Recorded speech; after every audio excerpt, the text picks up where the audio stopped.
Hello everyone, চলে এসেছি তোমাদের জন্য সুন্দর একটা ব্লগ ভিডিও নিয়ে। ঘড়িতে এখন বাজে সকালে 6:30 পৌনে 7টা।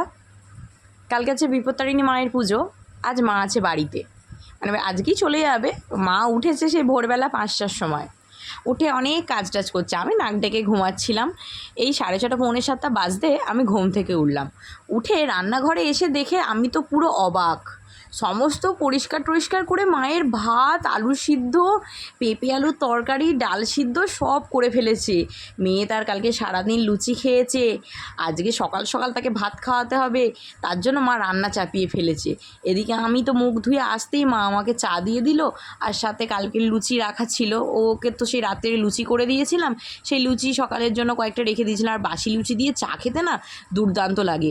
লুচি চা খেয়ে নিয়ে আমি দেখলাম যে ঘরে কোনো কাজ নেই দেখে আমি চানটা সেরে নিলাম। চান টান করে এসে আমি এদিকে পুজোটাও করে নিলাম। মা বললো আমি তোর সব ঘরের কাজ গুছিয়ে দিয়েই যাবো, তুই দেখ না। এদিকে চান পুজো সেরে এসে আমি দেখি ছাদে এক ছাদ ভর্তি কাচাকুচি করে ফেলেছে। আমার জন্য আজকে কোনো কাজ ফেলে রাখেনি। কীভাবে যে মানে হাতে বোধহয় মেশিন লাগানো আছে। এই 5টার সময় উঠে ঘরের সমস্ত রান্নাবান্না সেরে কাচাকুচিও কমপ্লিট করে 8টা সাড়ে 8টার মধ্যে আবার রেডি হয়ে মাও চলে যাচ্ছে বাড়ি, কারণ মাকেও তো গিয়ে কাজে যেতে হবে। ওই জন্য আমার সব কাজগুচি দিয়ে মা চলে গেল। ব্যাস, এবার চলে যাওয়ার পর তো আমার সোনা বাবার খুব কান্না শুরু হয়েছে, থামেই না। তার দিয়া কেন বাড়ি চলে গেল। অনেক কষ্টকে চুপচাপ করিয়ে একটু টিভি দেখাতে বসিয়েছি। এরপরেই চলে এলো ঝিরঝির করে বৃষ্টি। ব্যাস, আর কি, এত কাচাকুচি সব ঘর ভর্তি করে মেলে দিতে হয়েছে। শুধু ঘর নয়, রান্নাঘরেও ভর্তি করে জামা কাপড় মেলা। আবার দেখো মিনিট 2 পরেই আবার কড়া রোদ। আমি আর বাইরে বার করিনি কিছু, কারণ আবার একটু পরেই দেখবো আবার ঝিরঝির করে বৃষ্টি আসছে। এই বর্ষাকালে এই এক জ্বালা, এই রোদ্দুরতে এই বৃষ্টি। এখন বাজে ঘড়িতে ওই 10:30 11টা। ও বাড়িতে এলো দেখে একটুখানি সিদ্ধ ভাত, আলু সিদ্ধ, পেঁপে আলু চিংড়ি মাছ দিয়ে তরকারি, ডিম ভাজা নিয়ে একটুখানি ভাত টাত খেয়ে নিলাম। খেয়ে দিয়ে নিয়ে সারাক্ষণ শুয়ে থাকতে আজকে ঘরের যেহেতু কোনো কাজ নেই, একদম শুয়ে থাকতে কিচ্ছু উঠে আর করতে ইচ্ছা করছে না। কি মনে গেল যে যাই একটু কচু বাটা করি। কচু ছিল বেশ খানিকটা, দিয়ে কচু বাটা করছি। কচু বাটাটা করি কীভাবে জানো তো? কচুগুলোকে ভালো করে কেটে ধুয়ে নিই, আর নিয়ে ওর সঙ্গে রসুন, কাঁচা লঙ্কা, কালো জিরে, নুন, একটু হলুদ গুঁড়ো, চিনি সব দিয়ে মিক্সিতে একটা পেস্ট করে নিই। নিয়ে কড়াই সর্ষের তেল দিয়ে ভালো করে নেড়ে যতক্ষণ না শুকোচ্ছে জিনিসটা, একদম খুন্তিতে উঠে আসে, ওই ততক্ষণ ওটাকে নেড়ে শুকনো করে নিই। এই শুকনো কচু বাটাটা খেতে ভাত দিয়ে অসাধারণ লাগে, ওই দিয়েই ভাত খাওয়া হয়ে যাবে। তো এইসব করে নিয়ে সোনা পাপাকে চান টান করানো হলো, দিয়ে এবার চলছে ওকে খাওয়ানোর যুদ্ধ।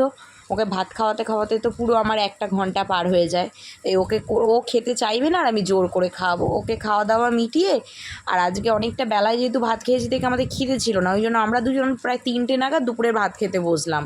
সোনাকে ঘুম পাড়িয়ে দিয়েছিলাম খাইয়ে দাইয়ে, দিয়ে আমরা কচু বাটা, পেঁপে আলু চিংড়ি মাছ দিয়ে তরকারি, লেবু, মুসুর ডাল, আর আমার তো একটু করে চানাচুর চাই, সেই সব দিয়ে দুপুরের খাওয়া দাওয়াটা কোনোভাবে সারা হলো। এরপর সন্ধেবেলা উঠে হঠাৎই মন হলো যে সকালের আলু সিদ্ধ কিছুটা রয়ে গেছে, তাই ওই আলু সিদ্ধর সঙ্গে একটু পেঁয়াজ কুচি, লঙ্কা কুচি, বেসন দিয়ে মেখে সন্ধেবেলার জন্য একটু পকোড়া ভেজে নিলাম, আর সাথে করলাম চা। এই বৃষ্টির ওয়েদারে সন্ধেবেলা একটুখানি তেলে ভাজা চা, এইগুলো খেতে সবারই মন চায়। ওকেও বললাম যে আজকে চা তেলে ভাজা খেয়েই বাড়ি থেকে বরঞ্চ বেরিয়েও কাজে যেও।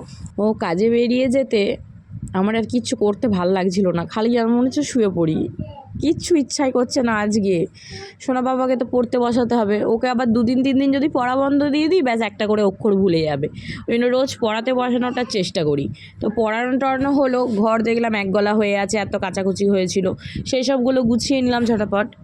রোজ এত কাজের মধ্যে একটা জিনিসই সবসময় আমার মনে হয় যে আমি রোজ যদি একটু সময় পেতাম, একটু শুয়ে বসে থাকতে পারতাম, কতই না ভালো হতো। কিন্তু আজকে সারাটা দিন শুয়ে বসে থেকেছি তো, ঘরে কোনো একটা কাজ ছিল না আমার। আজকে বুঝেছি আমি যত কাজের মধ্যে থাকতে পারবো, নিজেকে যত কাজে ব্যস্ত করে রাখতে পারবো, আমি দিনে ততটা ভালো থাকি। আর সারাদিন ফ্রি থেকে আমি যেন বড্ড অসুস্থ হয়ে পড়েছি। যাই হোক, আজকে দিনটা তাহলে এইভাবেই শেষ করছি। দেখা হবে খুব তাড়াতাড়ি, টাটা।